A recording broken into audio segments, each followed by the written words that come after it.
প্রশ্ন ইতিকাফ করার একটা শর্ত নিয়ে। যে ব্যক্তি ইতিকাফ করছে তার কি মসজিদের সীমানা ছেড়ে বাইরে যাওয়ার অনুমতি আছে? সাধারণত ইতিকাফের সময় মসজিদ ছেড়ে যাওয়া উচিত না।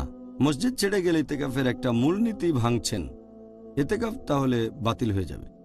তবে যদি কোনো ইমার্জেন্সি থাকে, তেমন কোনো প্রয়োজন হয়, তাহলে যেতে পারেন। যেমন ধরেন কেউ হয়তো প্রকৃতির ডাকে সাড়া দেবে, তাহলে তো তাকে বাইরে যেতেই হবে।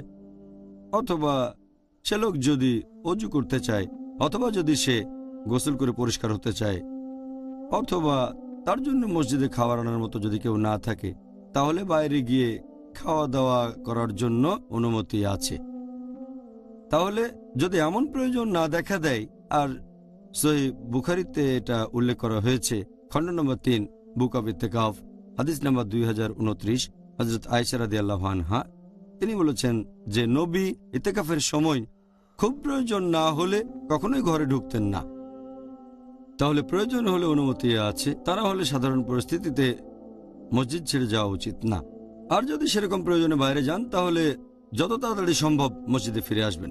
তবে এখনকার দিনে আলহামদুলিল্লাহ অনেক মসজিদে, বেশিরভাগ মসজিদের সাথেই টয়লেট আছে, তারপর সেখানে বাথরুমও পাবেন।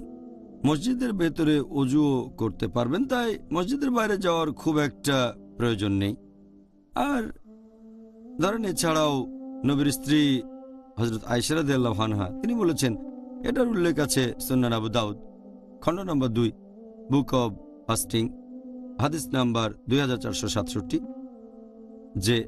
যে লোক ইতিকাফ করবে, এটা ইতিকাফের সুন্নত, সে কোনো রোগীকে দেখতে যেতে পারবে না, অথবা কোনো জানাজায় যাবে না, অথবা স্ত্রীকে আলিঙ্গন করবে না, অথবা স্ত্রী সহবাস করবে না। আর খুব বেশি প্রয়োজন না হলে মসজিদ থেকে বের হবে না।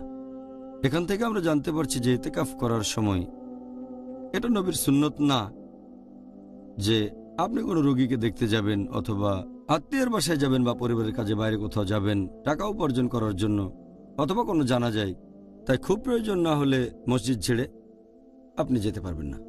আচ্ছা, আমরা তাহলে ইতিকাফ করার প্রধান একটা শর্তের ব্যাপারে